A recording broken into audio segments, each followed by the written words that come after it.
नमस्कार दोस्तों, मैं विपिन आप सभी का तैयारी विद विपिन में स्वागत करता हूं। आज हम बात करेंगे 20 सितंबर 2020 के इम्पोर्टेंट करंट अफेयर्स की।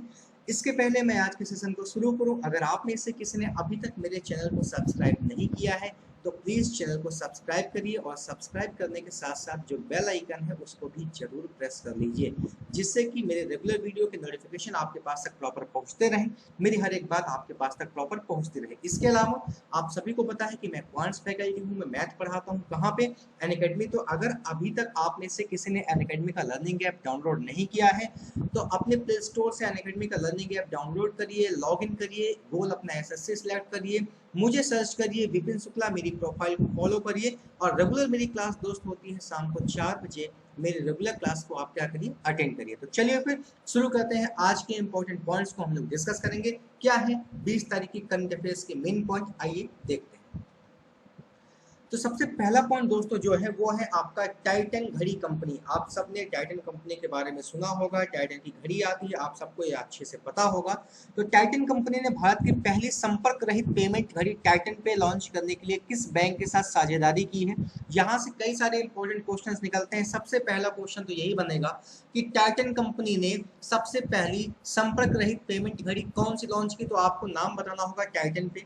आपको दोस्तों मैं बता दूं कि टाइटन पे के थ्रू अब आप ऑनलाइन पेमेंट यानी कि डिजिटली अपने पेमेंट्स को आसानी से कर सकते हैं। इस टाइटन पे को लॉन्च करने के लिए टाइटन कंपनी ने भारत की स्टेट बैंक ऑफ इंडिया यानी कि एसबीआई के साथ क्या किया है? पार्टनरशिप किया है। तो कई सारे क्वेश्चन है, टाइटन कंपनी ने किस बैंक के साथ पार्टनरशिप की? तो आपका आंसर होगा एसबीआई। भैया किस लिए की? तो किया था भारत की पहली संपर्क रहित पेमेंट घड़ी बनाने के लिए। उस घड़ी का नाम क्या है? तो उस घड़ी का नाम है आपका टाइटन पे। चलिए नेक्स्ट पॉइंट पे चलते हैं। ओईसीडी ने वित्त वर्ष 2020-21 में भारतीय अर्थव्यवस्था के लिए क्या अनुमान लगाया है? मैं आपको बार बार ये बात बता रहा हूँ कि भैया जीडीपी का कितना परसेंट अलग अलग रेटिंग एजेंसी के हिसाब से है, ये चीज आपको बताना होगा। तो यहाँ पे हम लोग जो बात करेंगे वो बात करेंगे, एक मिनट,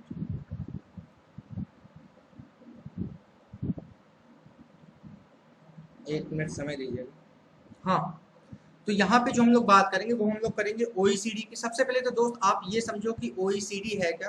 तो दोस्तों ओईसीडी का फुल फॉर्म होता है organisation for economic cooperation and development. मैं यहाँ पे लिख देता हूँ, छोटा सा शॉर्ट फॉर्म है, organisation for economic cooperation and development. ये भी क्या है? ये एक रेटिंग एजेंसी है। क्या करती है? भारत की जो इकोनॉमिकल स्टेटस है उसके बारे में हमें बताती है। तो इनके अनुसार दोस्त फाइनेंशियल ईयर 2020-21 में 10.2% माइनस का 10.2% जीडीपी रहने का अनुमान बताया गया है। तो यहाँ से क्वेश्चन बन सकता है कि भैया ओईसीडी स्टैंड फॉर, तो OECD stand for organisation for economic cooperation and development. इनके अनुसार जीडीपी कितनी रहने वाली है? तो माइनस का 10.2%। नेक्स्ट पॉइंट पे आएंगे। नेक्स्ट पॉइंट दोस्तों ये है कि संसद में पारित संसद सदस्य वेतन भत्ता एवं पेंशन संशोधन विधेयक 2020 का लक्ष्य सांसदों के वेतन में से कितने प्रतिशत की कटौती करना है? अगर आपने रिसेंटली 1 या 2 दिन के न्यूज़पेपर पढ़े हो तो आपको ये चीज सुनाई पड़ी होगी कि सांसदों का जो वेतन है वो कटना है, लेकिन कितने परसेंट कटना है? तो मेरे दोस्त याद रखिएगा 30% की कटौती होनी है। सांसदों के वेतन से कितनी कटौती होगी? 30% की कटौती होगी।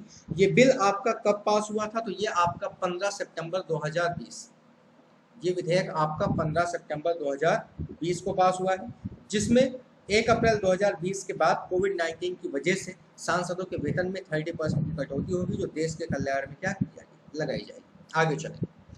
4th नंबर क्वेश्चन की बात करेंगे दोस्तों, तो आसान क्वेश्चन है। विश्व रोगी सुरक्षा दिवस प्रत्येक वर्ष मनाया जाता है, तो याद रखिएगा दोस्त 17 सितंबर को। अगर हम बात करें विश्व रोगी सुरक्षा दिवस तो ये आपका 17 सितंबर को मनाया जाता है। क्यों मनाया जाता है? तो ये आपका ग्लोबल अवेयरनेस, लोगों में जागरूकता फैलाने के लिए और कैसे हम लोग अपने पेशेंट को सेफ रख सकते हैं इसके लिए। तो अलग अलग आपके हेल्थ केयर सेफ्टी के लिए ये सारी चीज़ें लोगों में जागरूकता फैलाई जाती है। तो याद रखिएगा 17 सितंबर को विश्व रोगी सुरक्षा दिवस आपका मनाया जाता है। आगे चलेंगे। 5वें नंबर क्वेश्चन की बात करेंगे। फिमिसिनो एयरपोर्ट हाल में ही स्काई ट्रैक्स से कोविड-19 5 स्टार एयरपोर्ट रेटिंग पाने वाला दुनिया का पहला एयरपोर्ट बन गया है। यह हवाई अड्डा किस शहर में स्थित है? तो दोस्त पहले तो ये याद रख लो कि रोम का ये एयरपोर्ट है। क्या नाम है?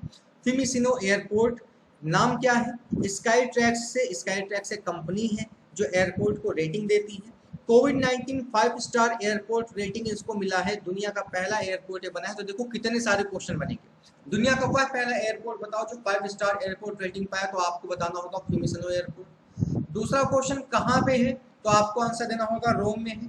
तीसरा क्वेश्चन किसने इसको रेटिंग किया, तो आपको बताना होगा स्काई ट्रैक्स ने रेटिंग किया। तो मेरे दोस्त याद रखिएगा फिमिसनो एयरपोर्ट जो कि रोम का एयरपोर्ट है, पहला ऐसा दुनिया का एयरपोर्ट बन गया है जिसे स्काई ट्रैक से 5 स्टार एयरपोर्ट रेटिंग मिली है। नेक्स्ट पॉइंट पे आएंगे आज की क्लास के क्वेश्चन नंबर 6 पे। क्वेश्चन नंबर 6 दोस्तों ये है कि यूबीएस सिक्योरिटीज के अनुसार वित्तीय वर्ष 2020-21 में भारतीय अर्थव्यवस्था के लिए अनुमानित विकास दर क्या है। तो दोस्तों अगर हम यूबीएस की बात करें तो यूबीएस के अकॉर्डिंग माइनस का 8.6% जीडीपी रहने का अनुमान लगाया जा रहा है फाइनेंशियल ईयर 2020 और 21 में। हाल ही में डॉक्टर कपिला वात्स्यायन का निधन हो गया। वे किस क्षेत्र की विद्वान थी। मैं हर क्लास में आपको निधन से संबंधित 1 या 2 क्वेश्चन जरूर करवाता हूँ, क्योंकि निधन हो गया मेरे दोस्त, पुरस्कार हो गया जी, इसके अलावा खेल से संबंधित क्वेश्चन हो गए, स्टैटिक जीके है सब, ये सब आपसे भी एग्जाम में पूछा जाता है। तो यहाँ पे अगर हम बात करें डॉक्टर कपिला वात्स्यायन की, तो ये दोस्त भारतीय शास्त्रीय नृत्य थी। ठीक है, किस क्षेत्र की विद्वान थी, नृत्य का इनको बहुत ज्यादा ज्ञान था। तो ये चीज आपसे पूछा जा सकता है कि कपिला वात्स्यायन जिनका निधन हुआ ये क्या थी, तो आपको बताया होगा, आपको बताना होगा कि भारतीय शास्त्रीय नृत्यान थी, नृत्य भी करती थी और इनका नृत्य के क्षेत्र में इनको ज्ञान था। आगे चलेंगे अगले पॉइंट की अगर हम बात करें 8वें नंबर पॉइंट की, तो दोस्त 8वां नंबर पॉइंट कह रहा है कि भारत ने हाल ही में किस देश के साथ वर्चुअल मोड में रक्षा प्रौद्योगिकी और व्यापार पहल DTTI समूह की 10वीं बैठक आयोजक की। अगर आपको याद हो तो ये क्वेश्चन मैं आपको पीछे भी करवा चुका हूँ कि रिसेंटली संयुक्त राज्य अमेरिका के साथ भारत ने एक वर्चुअल मीटिंग की थी, जिसमें आप इनकी ये 10वीं बैठक थी। वर्चुअल मीटिंग का मतलब आमने सामने नहीं, डिजिटल मीटिंग इन्होंने की थी। वो अपने देश में इन्होंने सैन्य सुरक्षा और व्यापार बिजनेस कैसे डेवलपमेंट करना है, इन्हीं सारे मुद्दों पर इन लोगों ने आपस में बात की। अच्छा, DTTI अगर आप यहाँ पे देख रहे हो तो DTTI है क्या, हिंदी में इसका फुल फॉर्म है रक्षा प्रौद्योगिकी और व्यापार पहल। अगर इंग्लिश में इसकी हम बात करेंगे तो defence technology and trade initiative, defence technology and trade initiative. ठीक है, तो आप चाहे हिंदी में याद कर लो चाहे इंग्लिश में याद कर लो। मेन ये है कि किस देश के साथ इन्होंने वर्चुअल बैठक की, तो आपको बताना होगा यूएसए के साथ। कौन सा नंबर की बैठक थी, तो आपकी ये 10वें नंबर की बैठक थी। ठीक है, चलिए नेक्स्ट पॉइंट पे चलेंगे। 9वें नंबर पॉइंट की अगर दोस्त हम बात करें, विश्व रोगी सुरक्षा दिवस अभी थोड़ी देर पहले मैंने आपको बताया कि 17 सितंबर को मनाया जाता है। अब बात करेंगे इसके थीम की, तो दोस्त थीम थी health worker safety, a priority for patient safety. याद रखिएगा इस साल 2020 की अगर हम बात करें तो 2020 में जो आपका विश्व रोगी सुरक्षा दिवस है, इसकी जो थीम थी वो थी health worker safety, a priority for patient safety. याद रखिएगा इसको, क्योंकि आपसे ये तो पूछता ही है कि कौन सा डे कब मनाया जाता है, इसके साथ साथ उसकी थीम भी हमसे एग्जाम में पूछी जाती है। 10वें नंबर पॉइंट की बात कर लूं, कह रहा माली गणराज्य में 1968 से 1991 तक सत्ता में रहने वाले पूर्व राष्ट्रपति जनरल का निधन हो गया, उनका आपको नाम बताना है। तो दोस्त अगर हम बात करें माली गणराज्य की, तो आपने सुना होगा रिसेंटली कि मौसा त्रोरे, क्या कौन थे, मौसा त्रोरे, जो कि माली गणराज्य थे 1968 से 1991 तक ये सत्ता में भी थे और ये पूर्व राष्ट्रपति जनरल भी थे। इनका अभी रिसेंटली निधन हो गया है, तो ये चीज आप याद रखिएगा, मौसा त्रोरे।